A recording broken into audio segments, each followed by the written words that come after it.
पिछले एपिसोड में हमने देखा जो हमारा पिकोलो है वो 17 और 18 को बचाने की कोशिश कर रहा था सेल से, ताकि सेल उसे एब्जॉर्ब ना करे। अगर सेल ने उसे एब्जॉर्ब कर लिया तो सेल बहुत ज़्यादा ताकतवर बन जाएगा। और इसी कोशिश में जो पिकोलो है उसे चोट लग गई थी और उसने अपनी कुर्बानी दे दी थी, जिसकी वजह से वो मारा गया था। और वहीं दूसरी ओर जो अपना गोहान है वो उसे बचाने की जिद कर रहा था, लेकिन गोकू ने उसे समझाकर बहुत मुश्किल से रोक लिया था। और जो गोहान है वो खैर उसकी बात थोड़ी सी समझ गया था। और जो हमारा पिकोलो है वो पानी के अंदर डूबकर मर गया था। तो अब आगे इस वाले एपिसोड का नाम होने वाला है साइलेंट वॉरियर। और एपिसोड की शुरुआत में हमें दिखाया जाता है जो हमारा पिकोलो है वो पानी के अंदर गिरा हुआ जा रहा है, क्योंकि शायद वो मर चुका है।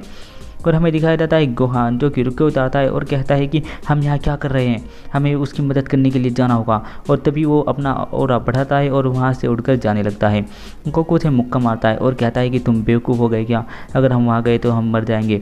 गोहान कहता है यहाँ बैठने से बेहतर है कि मैं वहाँ जाकर मर जाऊँ, कम से कम मुझे इस चीज़ का दुख तो नहीं होगा। फिर जो मिस्टर पोपो है वो गोहान के पास आते हैं और उसे समझाते हैं कि तुम्हारे डैड बहुत अच्छे इंसान है, ज़रूर उन्होंने कुछ सोचा होगा और उन्हें हमसे भी ज़्यादा पिकोलो की फिक्र है। देखो वो बहुत अच्छे इंसान हैं, अगर उन्होंने कुछ सोचा है तो ज़रूर इसका मतलब कुछ ना कुछ अच्छा ही होगा, एक बार उन्हें देखो तो सही।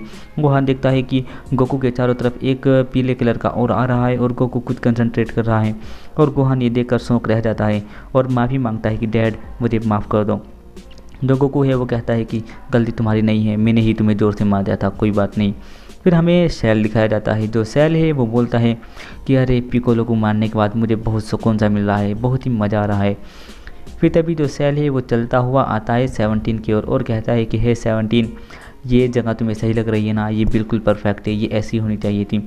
हम सब एक टाइम में यहीं मिले, इसे ऐसे ही होना चाहिए था। अब तुम सब मेरे हिस्सा बनोगे और तुम्हें इसीलिए बनाया गया था और अब तुम्हारा टाइम आ गया है कि मेरे साथ जुड़ने का। वो जो सेल होता है बहुत ही स्पीड से भागकर आने लगता है 17 की ओर। जो 17 है वो कहता है कि मैं तुम्हारा हिस्सा नहीं बनने वाला, और वो भी बहुत स्पीड से भागा हुआ जाता है और उसकी ओर भागने लगता है और अपना मुक्का बनाता है और हवा में कूदता है और उसके ऊपर अटैक कर देता है। वो ज़मीन पर धूल ही धूल हो जाती है और जैसे ही धूल उड़ती है हमें दिखाया जाता है वहाँ तो सिर्फ 17 है और सेल वहाँ पर नहीं है। और फिर सेल ऊपर से आता है और अटैक कर देता है 17 के ऊपर और 17 उससे बच जाता है। तभी वो अपनी पूंछ से अटैक करता है 17 के ऊपर और 17 उससे भी बच जाता है। फिर सेल भाग कर आता है और उसके ऊपर अटैक करता है, लेकिन 17 इस बार नहीं बच पाता और 17 को उसका लात लग जाती है और 17 उड़ा हुआ जाता है दूर तक। और फिर वो अपनी पूंछ से अटैक करने शुरू कर देता है 17 से और 17 उससे बचता रहता है। फिर हमें टियन दिखाया जाता है, वो कहता है कि ये तो और भी ज़्यादा खतरनाक होता जा रहा है। फिर हमें अगला सीन दिखाया जाता है, ये होता है बुल्मा का। जो बुल्मा है वो अपनी गाड़ी में बैठी हुई आ रही है और जो ट्रंक्स है किड ट्रंक्स वो रिमोट उठाता है और उससे खेलने लगता है। और बुल्मा उसे छीनती है, कहती है अरे ट्रंक्स बेबी ये मुझे दो, ये तुम्हारे खेलने की चीज़ नहीं है।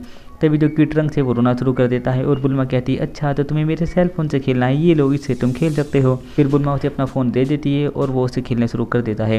और बुल्मा उसे कहती है देखो इसमें से अभी ग्रैंडपा की आवाज़ आएगी। और फिर वो अपने पापा के पास कॉल लगाती है और कहती है कि डैड क्या चल रहा है। वो कहते हैं सब ठीक है।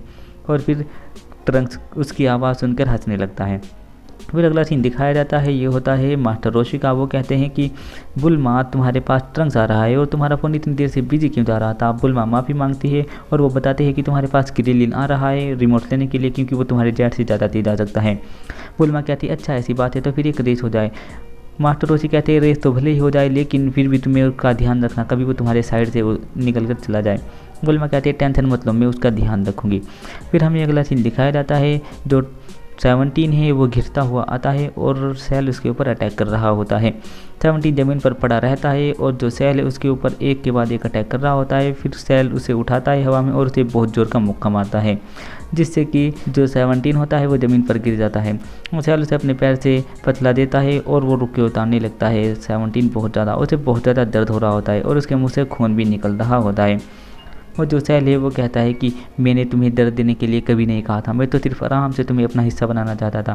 फिर तभी हमें 18 दिखाई जाती है। 18 कहते हैं कि हमें यहाँ से चलना चाहिए, लेकिन 16 उसे कहता है कि हमें नहीं, तुम्हें यहाँ से जाना चाहिए, क्योंकि वो तुम्हारे और 17 के पीछे है, वो मेरे पीछे नहीं है और मैं यहीं रुकूँगा। 18 पूछते हैं लेकिन तुम यहाँ रुक कर क्या करोगे। जो 16 है वो कहता है कि क्योंकि ये दुनिया बहुत अच्छी है और सेल एक बेकार इंसान है जो इसे तबाह करना चाहता है और मैं किसी अच्छी चीज़ को बेकार में तबाह होने नहीं दे सकता, इसलिए मैं उससे लड़ूंगा और मैं उसे हराऊंगा।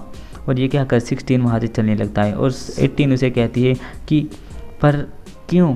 जो 16 होता है वो कहता है कि जो वक्त मैंने तुम्हारे साथ बिताया और 17 के साथ बिताया वो बहुत मस्त समय था, मैं उसे याद रखूँगा और तुम दोनों बहुत अच्छे हो, मैं ये भी जान गया हूँ तुम दोनों के साथ रहने से। फिर हमें दिखाया जाता है जो टियन है वो कहता है कि ये पहलवान लड़ाई में उतर चुका है, या तो ये बहुत ही ज़्यादा ताकतवर है या फिर बहुत ही ज़्यादा बेवकूफ़। फिर हमें सेल दिखाया जाता है जो कि बहुत ही अच्छी तरीके से पीट रहा है 17 को और 17 ज़मीन पर पड़ा रहता है और वो हिल भी नहीं पाता और आधा ज़मीन के अंदर भी घुस जाता है और वो कुछ सोच रहा होता है। तभी हमें दिखाया जाता है जो 16 है वो 16 आ जाता है उसके पास सेल के और सेल को मारकर दूर फेंक देता है। 17 पूछता है उसे तुमने ऐसा कैसे किया, तो 16 उसे बताता है ये मेरा जोर का मुक्का था जो कि मैंने उसके ऊपर मारा। जो सेल है वो कहता है कि अरे तुम जो भी हो तुम्हें दखल देने की सज़ा मिलेगी, पर मुझे इस मुक्के से मज़ा आया। और जो 16 है वो सेल के पास आगे चला जाता है 17 को पीछे छोड़कर और उड़ा हुआ जाता है और जाकर अटैक करता है सेल के ऊपर और बहुत ही घमासान तरीके से उसके साथ लड़ना शुरू कर देता है। और वो 17 को कहता है कि मेरी कैलकुलेशन के हिसाब से सेल और मेरी बराबर ताकत है। और जो टियन ये देख रहा होता है और वो कहता है कि अरे बाप वो तो खतरनाक टक्कर दे रहा है सेल को, ये एंड्रॉइड तो वाकई में ही दमदार है। और जो 16 है वो थोड़ा सीधा खड़ा हो जाता है जाकर और सेल भी, और वो दोनों एक दूसरे को घूरने लगते हैं। जो टियन है वो सोचने लगता है कि अरे यार अगर ऐसा हुआ तो ये एंड्रॉइड हमारे बहुत काम का निकलेगा, अगर इसने सेल को यहाँ पर हरा दिया, मुझे उम्मीद नहीं थी कि इतना अच्छा कुछ सीन होगा। फिर हमें दिखाया जाता है जो सेल है और 16 है वो दोनों एक दूसरे के ऊपर अटैक कर देते हैं और दोनों अपना सर एक दूसरे के सर पर मारते हैं जिससे उसे दोनों को कोई फ़र्क नहीं पड़ता। फिर तभी जो सेल है उसे पीछे धकेल देता है और अपनी पूंछ उसकी गर्दन में मार देता है जिससे 16 हिल नहीं पाता। और सेल कहता है कि अब तुम्हारी कहानी खत्म, अब तुम हिल भी नहीं पाओगे। और तभी अपना ऑरा बढ़ा लेता है सेल और जो 16 होता है अपनी आंखें खोलता है और उसकी पूंछ पकड़ लेता है और कहता है कि ये ट्रिक मेरे ऊपर काम नहीं करेगी। सेल कहता है लेकिन गर्दन तो सबका वीक पॉइंट होता है। तो एंड्रॉइड 16 उसे बताता है कि लेकिन डॉक्टर ज़ेरो ने मुझे अलग तरीके से बनाया है और वो उसकी पूंछ पकड़कर उसे ज़मीन पर फेंक कर मार देता है और फिर ज़मीन पर आकर खड़ा हो जाता है। हमें दिखाया जाता है जो सेल है वो उड़कर बहुत ही स्पीड से जा रहा है, लेकिन 16 भी उसके पीछे उड़कर चला जाता है और उसके बराबर लग जाता है। तभी सेल उसे कहता है तुम बहुत तेज़ भी हो पर तुम मुझसे ज़्यादा तेज़ नहीं हो, और अपनी स्पीड बढ़ा लेता है। जैसे ही 16 अपनी स्पीड बढ़ाता है आगे जाकर सेल उसे लात मार देता है और उसके ऊपर अटैक कर देता है और फिर बाद में अपनी पूँछ से उसकी गर्दन पकड़ लेता है और कहता है कि मैं थोड़ी देर के लिए अच्छा बन गया था, कैसा लगा मेरा वो वाला रूप। मतलब कि जो इसके अंदर सेल है फ्रीज़ा के, उसने इसे ऐसी गद्दारी सिखाई है।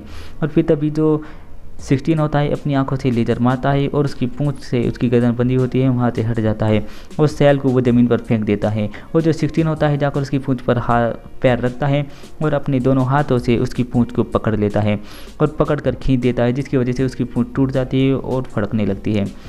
और जो टियन है वो कहता है वाह क्या बात है, कमाल कर दिया। और जो 16 है वो कहता है कि अब तुम किसी की पावर को एब्जॉर्ब नहीं कर पाओगे क्योंकि तुम्हारी जो मधुमक्खी वाला डक था वह मैंने तोड़ दिया है। तभी जो सेल होता है वो बैठता है और कहता है कि तुम्हें मधुमक्खी के बारे में सही से जानकारी लेनी चाहिए थी, क्योंकि अगर मधुमक्खी का डक निकाल दिया जाए तो वो मर जाती है, लेकिन अगर सेल की पूंछ तोड़ दी जाए तो सेल को वो दोबारा आ जाती है।